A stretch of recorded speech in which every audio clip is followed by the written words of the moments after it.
Hey guys, what is up? It is the Fast Break Report here, bringing you guys another vlog. So, I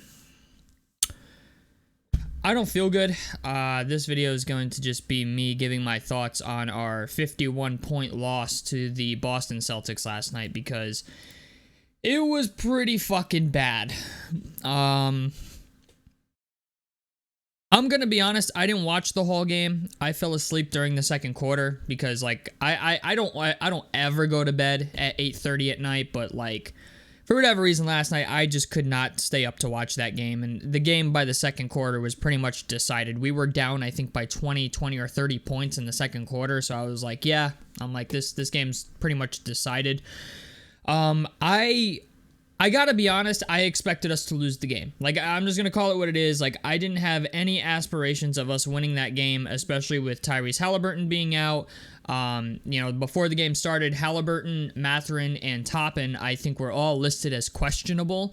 And Halliburton didn't even play. Mathurin was like on a minutes restriction. He only played 15 minutes. And Toppin ended up playing. He played 24 minutes. The problem is, the Boston Celtics are a good fucking team. Like, I'm just going to call it what it is, man. Like, after all the offseason moves they made and stuff, they are a damn good basketball team. And, honestly, like, we played defense like shit last night. I'm going to call it what it is. I mean, we lost by 51 fucking points. Like, I didn't expect that. But when you look at the matchup, man, like, it's just... The Celtics shot 35 threes and made 20 of them, okay? Like, they had it going. Like, Boston does that. This is like the third game that I've ever seen where Boston shoots like almost 60% from fucking three. Like, when a team's got it going like that, like, you are not going to win. When you shoot 35 threes as a team and you make 20 of them, the odds of you winning are not very good, okay? And I'm not using that as an excuse by any means, because I think the whole team played fucking terrible last night. As a team, we shot 37 three-pointers and made 5 of them. That is fucking atrocious. That's not just bad, that's atrocious, okay? And yeah, like, this is like more of a reason not to trade Buddy Hield, but at this point, like, we kind of can't go away from that. Like, Buddy Hield, we can't work out anything with him. He's got to go someplace else. We need more three-point shooting. But, like, I'm just going to call it what it is, man. Like, when you got it going like that as a team, you are very hard to beat. Now, obviously, it's not every night that the Celtics are going to make 20 out of their 35 three-pointers, okay? Like, that's fucking ridiculous, but it happens. Like, the Celtics are a team that does that from time to time. From the field as a whole, they shot 57%. From three, they shot 57%. From the free throw line, they shot 96%. They missed one free throw. They shot 28 free throws last night. We shot 12 of them. Okay, now I get it was a home game, but, like, we weren't getting to the free throw line. Boston was not only getting to the free throw line, but they were making, like, every fucking shot that they took, So I get that, you can't, we're short-staffed, Hallie, Ben Mathurin being on a minutes restriction, like, and that's not an excuse. I just want to say that, like, that's not an excuse for playing that piss poorly, because I'm just going to keep it a buck. If I lived in Indy and this game was at the field house, right, like, I would have asked for my fucking money back. Like, I'm just going to call it what it is. If this game was a home game for the Pacers, I would have asked for my money back. I mean, to lose 155 to 104, to lose by 51 fucking points is absolutely mind-boggling, okay? They had 8 guys in double figures. We only had 3. And, this is the second game in a row now where we just can't seem to hit water if we were dropped into a fucking lake shooting-wise. But a couple of things that I do want to say is this team really needs a number 2 option. That is not Tyrese. Like Tyrese Halliburton can't be expected to backpack this team by himself. He just can't, okay? Like, I knew as soon as Tyrese Halliburton was listed as out, I was like, yeah, this game's going to be a fucking bloodbath. I did not expect it to be a 51-point bloodbath, okay? And this team last night, we couldn't get shots to fall. Our defense looked horrible. Miles Turner specifically is a guy that, like, I'm a broken record at this point, man. But if Miles Turner is going to be widely regarded as the second best player on this team, okay, people need to fucking hold him accountable for it. Okay, 4 of 12 from the field, 8 points, 5 rebounds, and 1 block, my guy. Like, I'm just, like, this is my problem with Pacers fans. And I almost feel like we're maybe the only fan base with this problem. We love to glorify guys and make them, out to be better than they fucking are sometimes. And, Ben Mathurin is a guy that I would have liked to see more minutes from last night, but I get it. He was questionable with an injury, so they put him on a minutes restriction. But Jarris Walker's a guy I would have maybe liked to see more minutes out of last night. He played 12 minutes. I get why he doesn't play because his offense is fucking terrible. But, like, for the defensive side of shit, yeah, I would have liked to maybe see Jarris Walker get in there and, like just put, when you're getting beat by 51 fucking points, you know what? Throw Jarris Walker in there for the whole third quarter, the whole fourth quarter, whatever. Like, if you know you're getting your ass kicked and you have no chance at winning the game, throw Jarris Walker in there. Throw Ben Shepherd in there. Like, let's see what the fuck they can do. You know what? I mean, if we're gonna lose, we might as well get some fucking rookie experience out of it. But my biggest issue with this whole thing is, like, this is a team where our defense was fucking terrible last night. I mean, it was non-existent. Miles,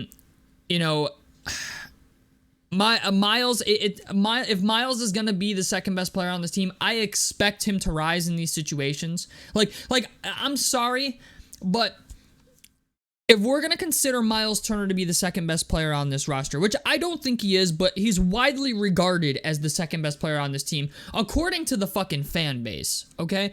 Like, some people would say Mathurin, some people would say Andrew Nembhard, and then a vast majority of people seem to think it's Miles Turner, okay? I would say Miles Turner has a bigger share of that pie than Benedict Mathurin and Andrew Nembhard at the moment.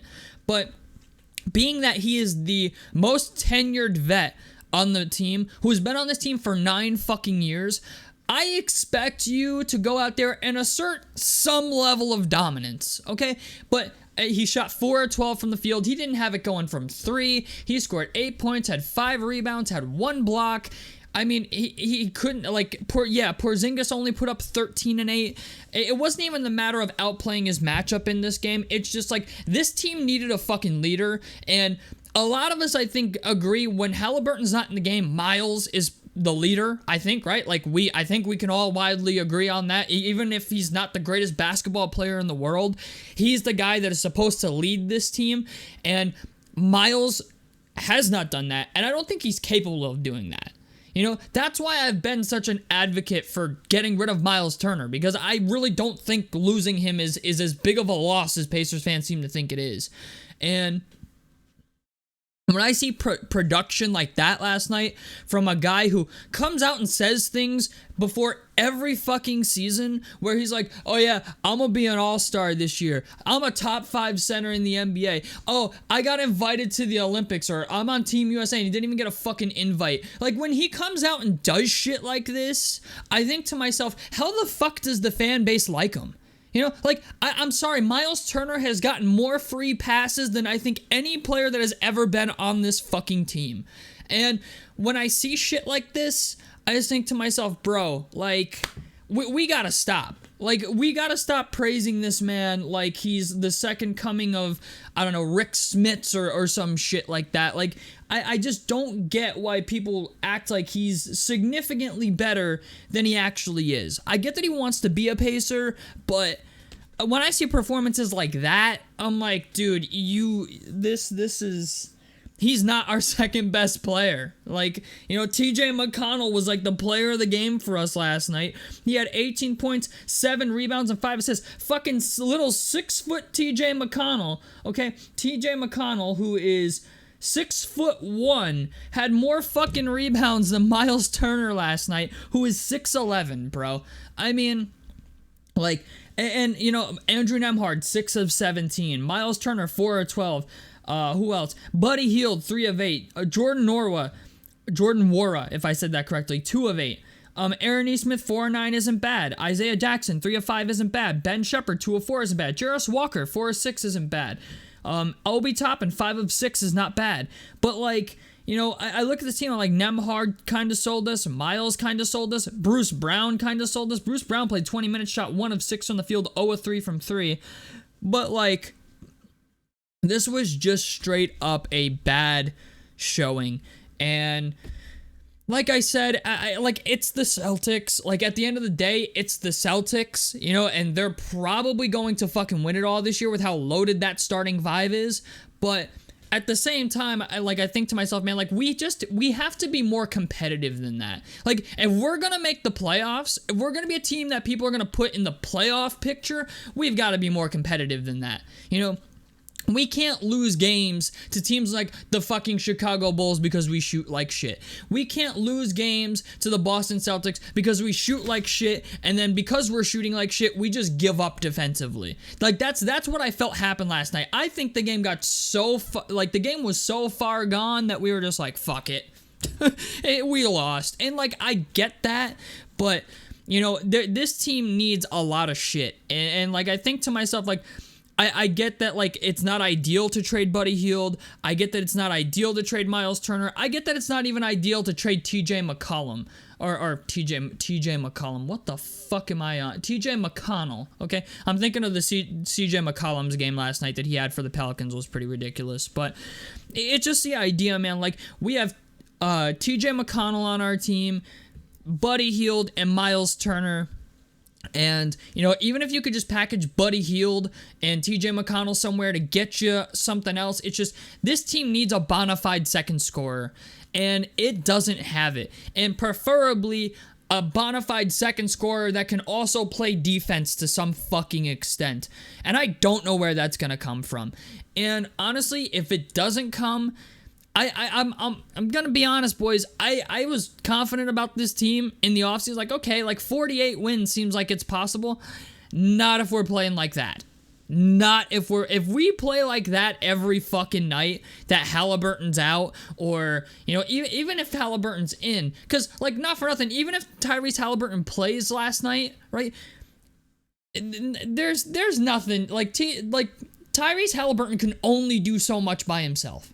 Like even if Tyrese Halliburton plays, we're still losing that game. Maybe not by that significant of an amount, but, like, Tyrese Halliburton needs some fucking help. And I get it. We're waiting on rookies, right? I get it. We're waiting to see what Mathurin does. We're waiting to see what Jarris Walker is going to become. If I'm speaking candidly, I don't wholeheartedly believe in Jarris Walker's offense, like, to be consistent. Even Ben Mathurin, I'm starting to get questions a little bit about, like how good is he really offensively?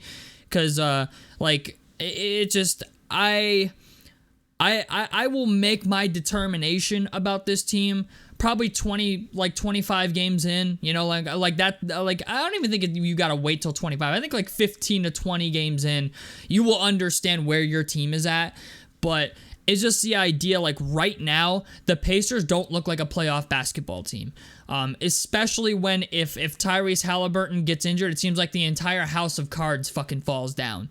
So, I don't know, man. I really don't know what the game plan is going to be going forward. I know a lot of people like to blame Rick Carlisle too. Like, I'm starting to see more sentiment around people blaming the coach for shit.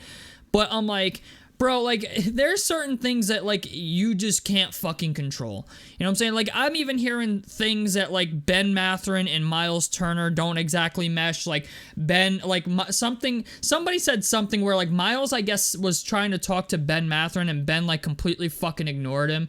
And I don't know how true that is, so I don't want to put a lot of stock into it. But when you have a guy like Miles Turner and he says the things that he says before the offseason, and then he comes out and gives you that type of performance against the team that he needs to play well against, I could kind of understand why Ben Mathurin would maybe be a little upset too.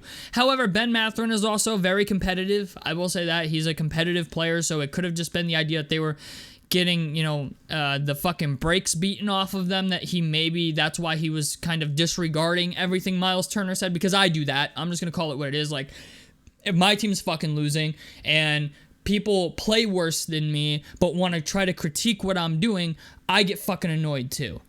So... And, like, I don't know if that's a regular thing with people, but that like, I understand, like, I'm just saying, if Ben Mathurin really did ignore Miles Turner last night, I understand why.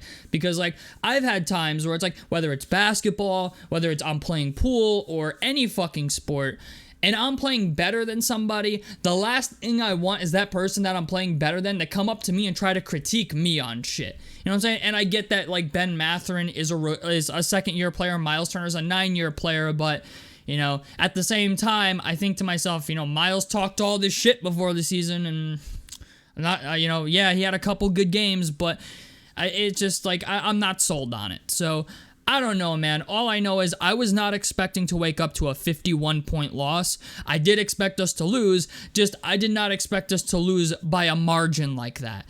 Okay, you lose by, 50, anywhere from 10 to 20 points. All right, that's fine, but 50, bro? 51? 51 means, like, either you gave up trying or... Like, I can't think of anything else. Like, if you lose by 51 fucking points, I think you legitimately stopped trying to win. So, I don't know, man. Sucks, but the game's over. It is what it is. On to the next one. I think we play Philly next. I could be wrong, but yeah, I can't say I'm happy with this one. And honestly, this loss, I get that it's only, like, the 4th or 5th game into the season, but this loss really made me question the team probably more than it should have. So, and even some of the specific players on our team. I get that it's one game, but, like, at the same time, I'm like, bro, like, this is what the fuck we're doing. We're not even going to be competitive, like, against the Celtics. Like, we got dog walked. Okay, like, I'm going to call it, like, we got dog walked. So, tell me what you guys think about this down below in the comment section below. Helps me out. Subscribe if you guys want to see more. I'm the Fast Break Report, and I'm out of this motherfucker. Peace, guys.